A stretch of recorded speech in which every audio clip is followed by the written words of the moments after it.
Fair enough. Fair enough. True enough. No. I agree with you. I know what you mean. That's true. That's actually true how you said that. Because I thought about something along that lines, but that I like how you said that. That was kind of cool, man.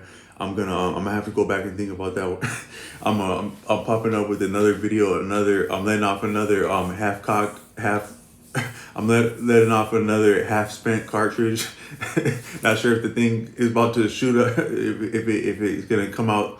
The chamber on this one is that as I don't look down your own barrel though now, but I'm about to let off another half cocked one with this one, and but I wanted to take honestly a moment to appear and agree with myself on a commentary. I'm gonna comment on my own commentary, but I did have a little bit of a more clear enunciation of a thought that I had put through in another video, which is that so a lot of things are so it's actually to agree with a couple of my statements at the same time, which is that a lot of things that are very like when someone says when someone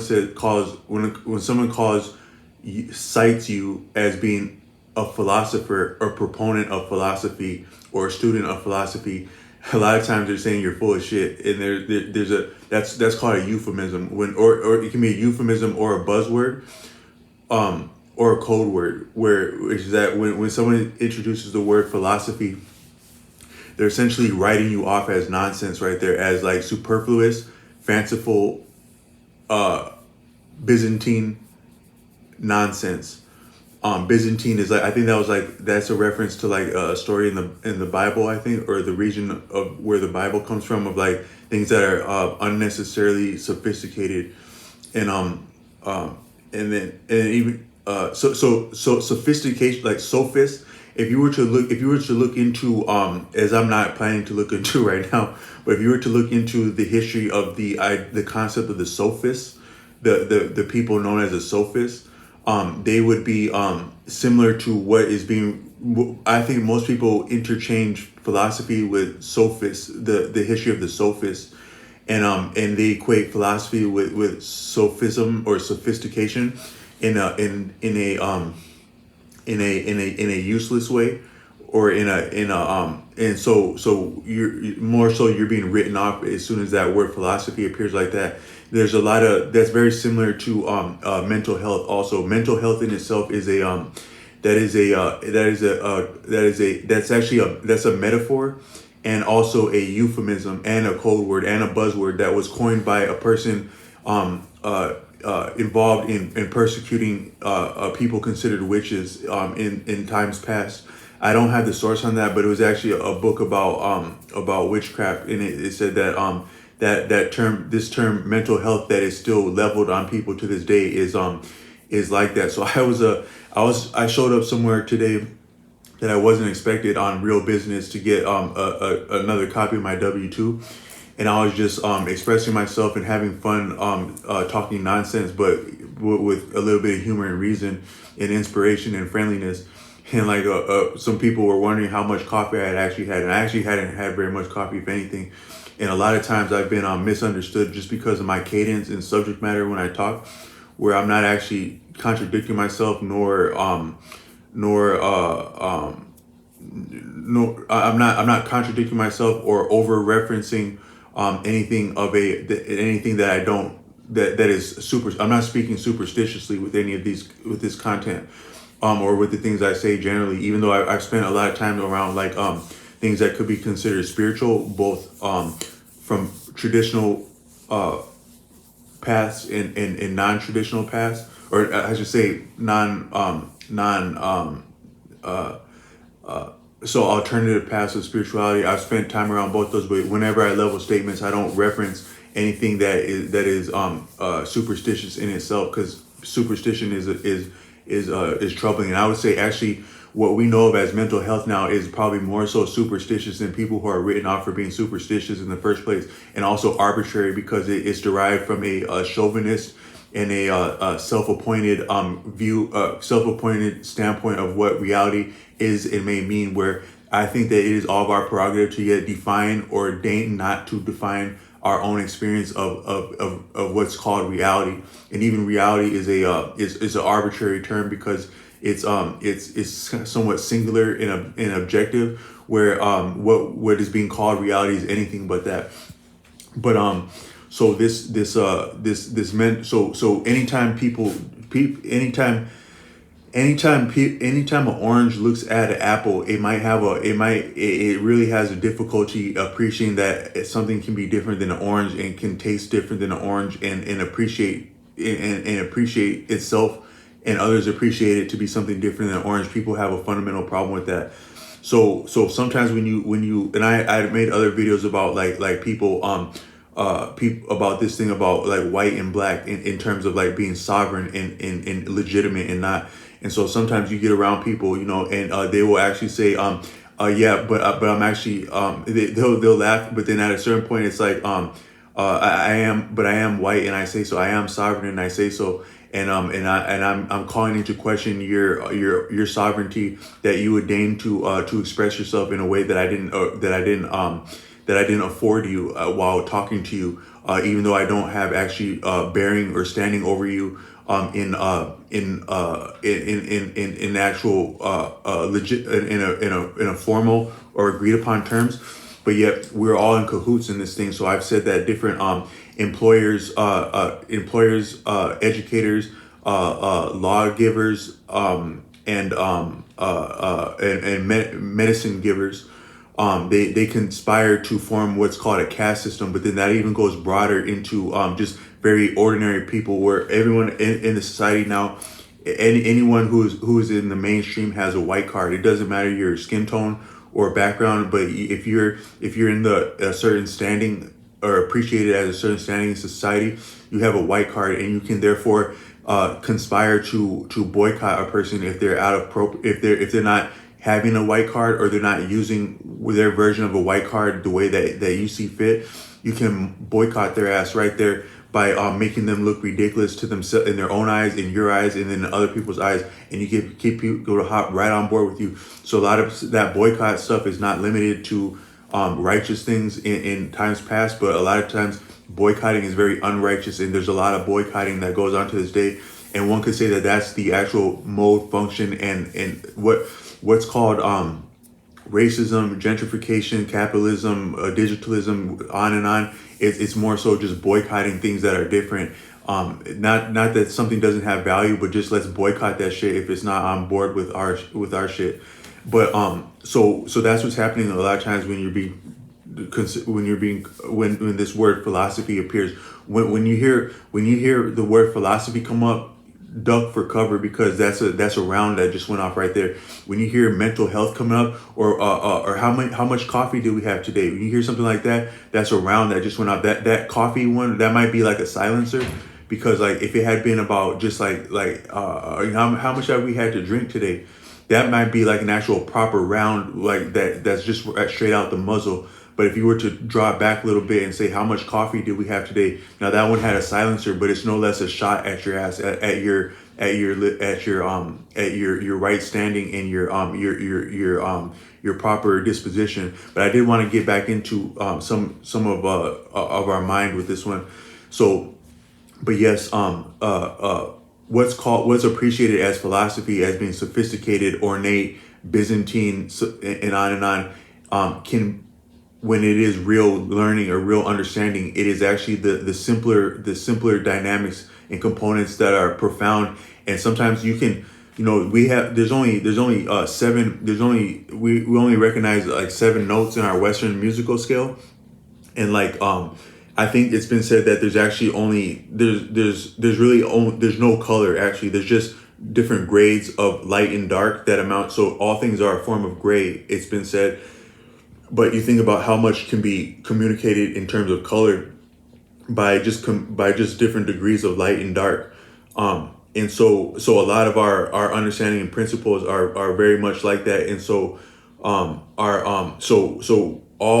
think that all things all disciplines that we can undertake or enjoy have been facilitated by or attended by the dynamics of what's been called chemistry, including physics, is a function of chemistry, or you could maybe say chemistry is a function of physics, and those two words may be yet interchangeable as different degrees or scales of the same thing. Chemistry and physics, right there. This physical reality, no, this chemical reality. So, and that can be derived to positive and negative, which is again maybe arbitrary because they both lean into the other one and facilitate the other one. And then they're also they don't exist as preconceived. So when you call something positive, you're saying that shall always be positive, and that couldn't be further from the truth because nothing is settled. We're ceaseless change. But to draw that yet further, you have attraction and repulsion, which are again dimensions of the same thing. You get attraction from repulsion, and you get repulsion from attraction, and that might be the that's also romance in itself. But that's a lot of what's going on when we consider chemistry and thus physics, and then our reality in objective terms is attraction and repulsion. But what I wanted to say is that I had made a little bit of a reference into what may be taking place when people are under the influence of different substances, as being we're somewhat being entertained so that we don't become too conscious or unconscious, so as though to cease to exist. And because to the author Arthur Avalon has said that all things in this all degrees of this universe are possessed of a degree of sentience, which is I can't actually fully enunciate what sentience is, but I think it is along the lines of being conscious and having a scope of agency, to will and feeling. Maybe you could say sentience is will and feeling, the combination of will and feeling. And so all of this reality in what we can understand to exist and somewhat also not exist, like things like radioactivity and energy, as you're getting into the finer degree of that, or then blunt, crude, gross matter. That means like a big that you can touch. All that is a form of a sentience, will and feeling, according to Arthur Avalon. And so within that, there's no such thing as complete consciousness, and there's no such thing as complete unconsciousness, because all things are relative to your perspective and your reference. You can't make a statement of any kind without nor form an understanding of anything without a reference. What would there be to stand under without a reference? Or even if you prefer the term overstand, what is there to stand over without a reference of some kind? What day of when are we existing now without a reference of some kind? And okay, so there's a very special person who had a very special daddy. 2000 when the sun had the earth had rotated the sun no less than 2,025 times ago. And because this person was so special and was so cool, now all that has ever been said to exist or may exist can be referred to according to this person's outstandingness, because this person was so cool and so humble that they're also yet so great that we must bow down and pay fealty. We live in a free society where we've had separation of church and state, so much so that we had to go across a big blue ocean before motorized communication. We communicated ourselves all the way across the ocean, and then we communicated ourselves yet over people who had beautiful society, cultures, heritage, understanding, to much the latter's detriment, in order that we could get away from the big bad king, right? So now what do we do each Sunday? All of us go and we pay fealty to a king of some kind. We go, and what do you do in church? You go and you bow down before the king. So do we really still have a king or not? We have yet we have a king. There's a person who is that cool that is now an invisible king that still their coolness still exists. So we go and we bow down to their coolness, but we do so the same way that we would appear before the court in old times and pay fealty to the king. So we're still yet paying fealty to the king as though we had a king. And that's what that church stuff is about. That's why you can have people that are the nasty of the nasty and the mean of the mean, and yet they don't have any cognitive dissonance about showing up in all their fighting attire, and in the court, and all the people from the realm, and you have the gestures, and you have the knights, and you have all the other unsavory people, and then we're now bowing down before an invisible king, no less, king. So I don't think that what it is to exist doesn't take a king. It doesn't take a king to exist. I think this is part of this brutality and hangover of feudalism, which is to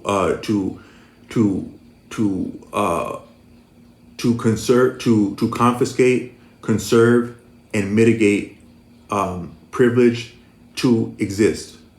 Means of and privilege to confiscate, conserve, mitigate, and distribute upon arbitrary, though somewhat nepotism, lines of nepotism, and in different forms of appointed favor, the means and the privileges and the joy that it is to exist. That is feudalism right there, and that does take a king of some kind, whether they're invisible or not.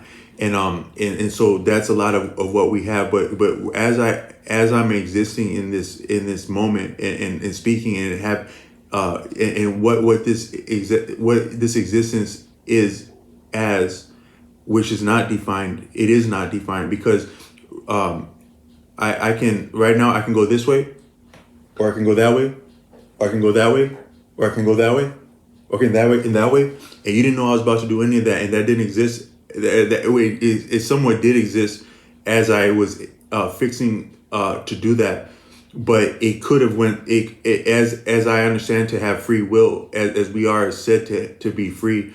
That didn't exist that way until I did that, and I had it to do it. I could have done like that. So you couldn't have said a couple moments ago that all that reality means, and it was already known by an invisible person in their coolness, that my head was about to go that way and that way and that way after 2025 rotations of something in the middle of nowhere, floating forever. So, but I digress. So, but I think that when so there's a movie. So I think that things, according to Arthur Avalon, and I subscribe to a lot of what he has communicated, things are always yet conscious and unconscious, and that is required by the dynamics of how we exist. It requires we must perceive and respond to stimulus, and then we also must manage that stimulus in very profound ways within complex, cascading and convalescing and compounding cycles, respiratory, circulatory.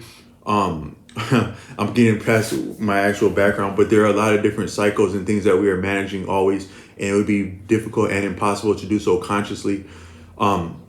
So we must always, there's a balance to all things. Nothing exists without a dynamic balance, and it's the same as our conscience.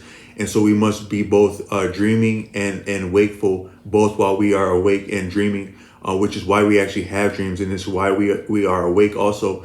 And so when we partake of different substance, it can be a different mode of that than how we normally are. One could say that maybe all of consciousness is a different cadence of wakefulness and dreaming. One could almost maybe say that we're like, if you imagine, like, as I'm speaking on this video, it looks like it's smooth, it's going across smoothly, but it's really more so like a cartoon, and there are rapid frames that are being interspersed, captured and interspersed quickly to make it seem as though the motion's fluid, but it's really a bunch of actually like still shots, like that. That's how it's existing. And I think that our consciousness might actually be that same thing, is that it's like, just like we blink, I think we might actually fall asleep that rapidly and wake that rapidly while we think ourselves to be conscious or unconscious. And the cadence of that might be the quality of conscious that we have, and it's what's happening. It's affected by the different substances that we take or don't take. Is that means of existing? It's simply affecting the rate of wakefulness and dreaming. So a really good example of that And I think so the experience of tripping out on a substance is actually trying to keep it. We must always have homeostasis. That's the balance of things working together, and that's in our physical body and also our conscious mind that is a part of and yet regulates, is understood to regulate our physical body. And the author Arthur Avalon says that consciousness in other settings has been appreciated to not necessarily reside within the mental cavity or the mind itself. It's been appreciated to exist as much so within the heart, if not more so the actual heart being a form of consciousness in itself. And then there are others who have said like think with your gut and whatnot, where it's been appreciated by many at different points that our consciousness doesn't always necessarily emanate from our physical our mental cavity, and that but maybe more so our perception does. So the conscious mind, it might be different nodes of a it's like our consciousness might actually be like a pole. And it's interesting, but a lot of people haven't actually thought about how conscious your anus is. You're a conscious anus, but no, really, I'm serious. If you look at someone who's really coordinated, appreciate that. All I meant to say is that they say like pay out the yin yang, and our anus is very it's very dynamic, and I think that it's actually a form of conscious, and that some of our coordinate, it's almost like two poles. They talk about like chakras a lot of times, and they more so they never say that there could be a chakra right where the anus is. They usually like show it as being a little bit above that. And I don't know if that might be disingenuous in terms of like what's popular understood, but I think that our whole body is conscious in the first place, but also our anus itself is conscious, and so is the tip of our head. That's a certain chakra, like the crown chakra. And so our whole consciousness might actually be the spinal cord, the throat, all that. Like if you think about how profound your voice is, how much your voice can understand and convey, the voice itself may be yet a seat of consciousness along that line of consciousness like that. And so the heart would be along there, the intestine would be along there, the throat would be along there, the tongue would be along there. The author Arthur Avalon says that your tongue, sometimes you don't realize your tongue is kind of moving a lot. And there's three forms of speech according to Arthur Avalon. There's like a causal speech, like the cause of what because when you're fixing to say something. Then there's a subtle speech, like, oh man, this moment, say one more thing. That's the subtle speech. And then there's the blunt speech that's in your face. And we have a little bit of degree of control of that, but it is almost like a form of consciousness in itself. Because some of these things, as I'm saying, my tongue is getting a little bit ahead of where my mind or my heart or my gut would be. And maybe that's what people are appreciating or not appreciating when they think of how much coffee that I may or may not have had, which coffee doesn't necessarily only affect your tongue. But these are just different seats of consciousness. The nose might be another one. You think about how much you can remember when you smell something, or how much you can smell what somebody else means to say or do to you when you can smell certain things off of them. I was talking to some beautiful women last night, and I was getting slicker and slicker enough to where we came close to each other, like showing social media to each other. And I got a whiff of one of these beautiful women. I don't know which one, but it was like a vibe that I got off of them. It was good energy and a vibe that you can't. It said more than words could ever say. That vibe that I got off of them. These are artistic women that I was speaking to, and then our eyes are also the same. I've been cited as having beady eyes before, but your eyes yet communicate much, and they take in much and they communicate much.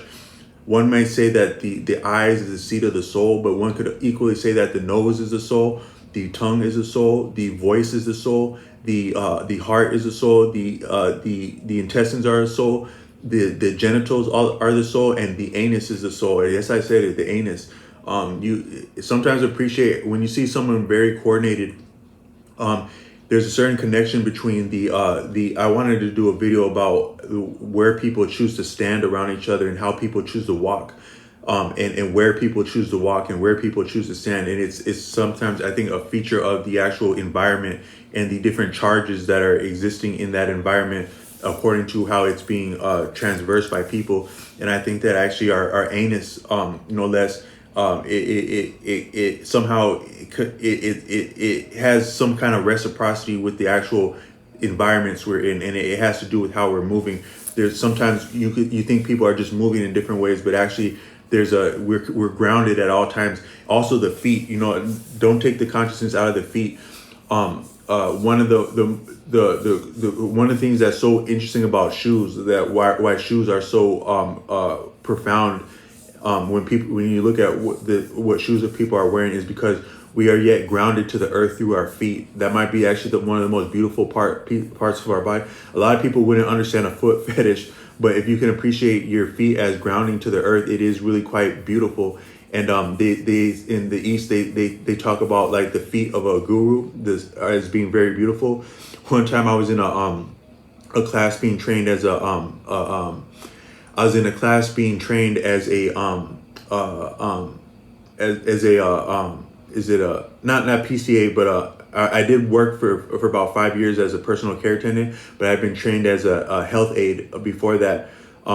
And so in that class, one time they're training people on like cleaning feet, like the proper way to wash someone's feet. And it's not as simple to wash someone's feet, because there's a lot of dynamics of, like, with different disease that can make it difficult, and you have to be careful how you approach feet when you're getting water on there.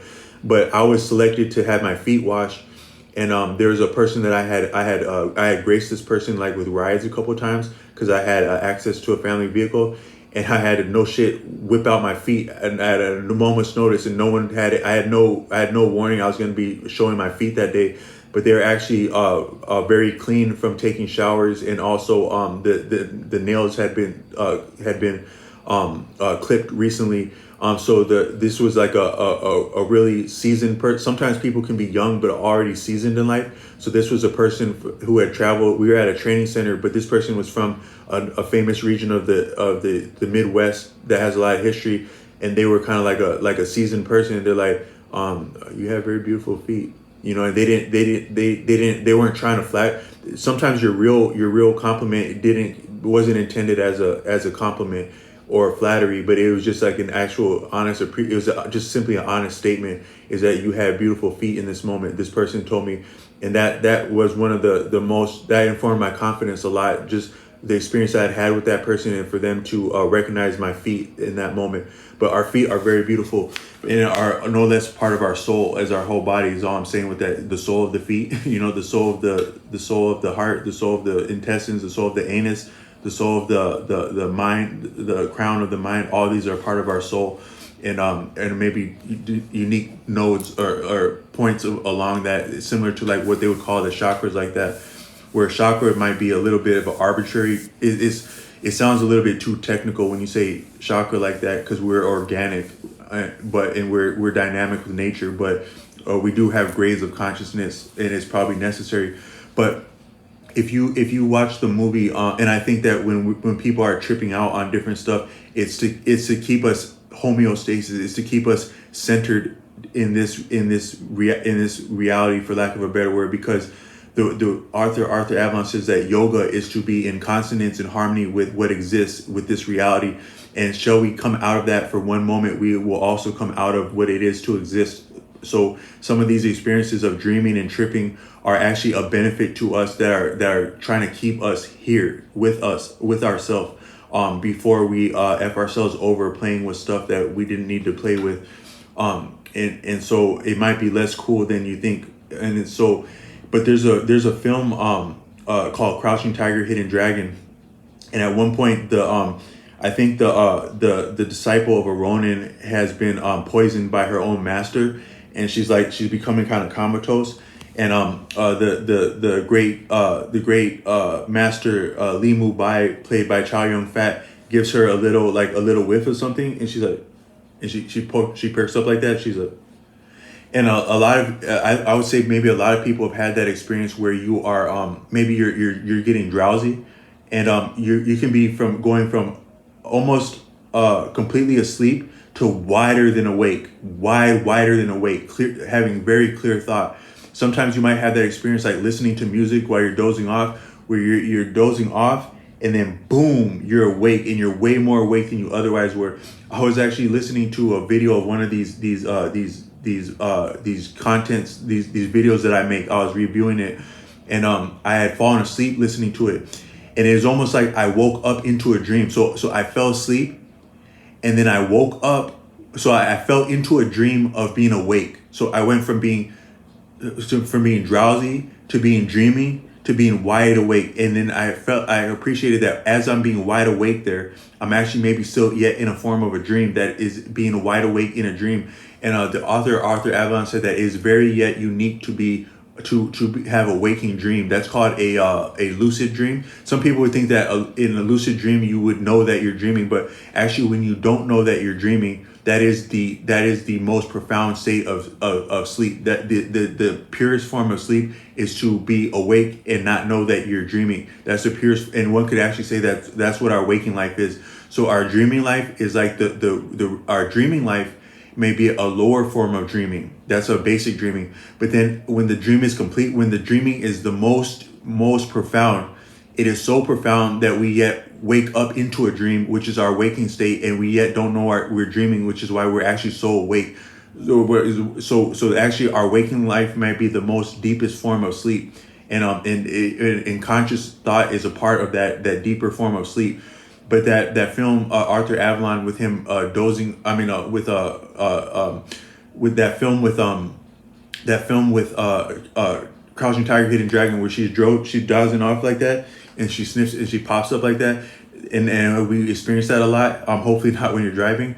That actually might be an example of what I was talking about with these different substances that we're both waking and conscious and unconscious, waking and dreaming. Which with the waking may actually be a deeper form of the dream, and the dream might be a weaker form of being awake.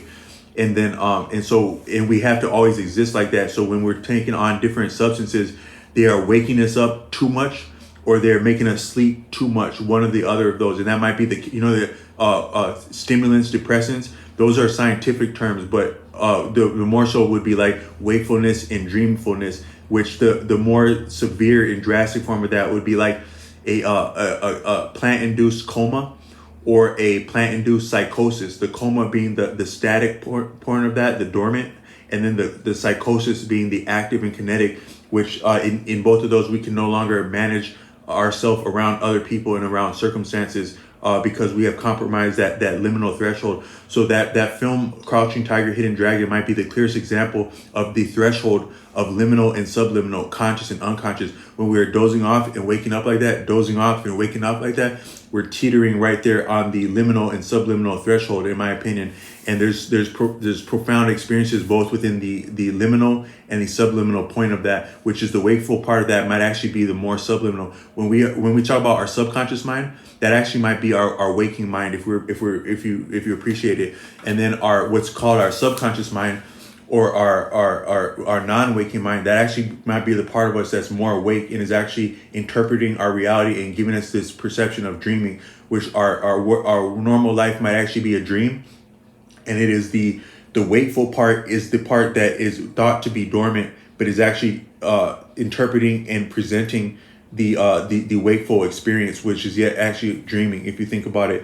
And so that film though, it describes what I was trying to talk about this wakefulness and dreaminess, liminal and subliminal, which are both essential and required, and is being thrown out of whack when we're playing with different substances in a way that's not suitable. It's not only the substance, but it's also how, when, and where you partake of it, the circumstances, and also the honesty and dishonesty that you were able to procure it and engage with it, and then how that would affect your demeanor and comportment around other people, which may be suitable or non-suitable. But also sometimes when people are different, they're ascribed to have partaken of different substances, and that might not be the case. I was giving people a hard time with a lot of nonsense out my lower bifurcated backside as I went to a place that I had once frequented in order to obtain a W-2, and they were quick to assume that I had a lot of coffee. That assumption gets us into a lot of hell, but also expressing ourselves gets us into a lot of hell also. But maybe the only way out of a hard place, the only way out of a rock and a hard place, is to keep it real and be honest. So I'll leave it with that one. Peace.